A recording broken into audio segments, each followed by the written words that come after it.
არ ვიცოდი რომ ეს მონასტერი საერთოდ არსებობდა ამერიკაში. თუ მე ახლოს ყოფილა ჩემთან. უბრალოდ განცხადება წავიკითხე რომ ჩამოდიან დედებიო და გვესაჭიროება თებშები, რაღაც საყოფა ცხოვრება რაღაცები, ვისაც რა შეგიძლია და მაშინ გადავწყვიტე რომ გამეგო სად იყო ფილადელფიის ეკლესია, რომ წავსულიყავი და თებშები, რაღაცები, თეთრეული რაღაც ყოველდღიური რაღაც მიმეტანა. და რომ მივედი ისეთი სიყვარული და ისეთი სითბო და ისეთი ქართული რაღაცა დავინახე რომ ვიფიქრე აი სად ვიყავი მართლა რაჭველი რო რა გავდე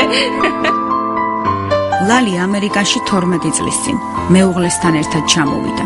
მშობლებმა 10 წლის გოგონა საქართველოში დეიდას და ბებოს ჩააბარეს. როცა ერთადერთ ქალიშვილს ისევ შეხვდნენ, ის უკვე 16 წლის იყო. ადამიანი ყველაფერს მიეჩვევი, ყველაფერს ისწავლი, ყველაფერს იშოვი, მაგრამ აი ამ წლებს მე პირადად ასე ვთვლი, ვერასოდეს ვერ მიუბრუნდები და ეს არის ჩემთვის, ჩემ ცხოვრებაში რაღაც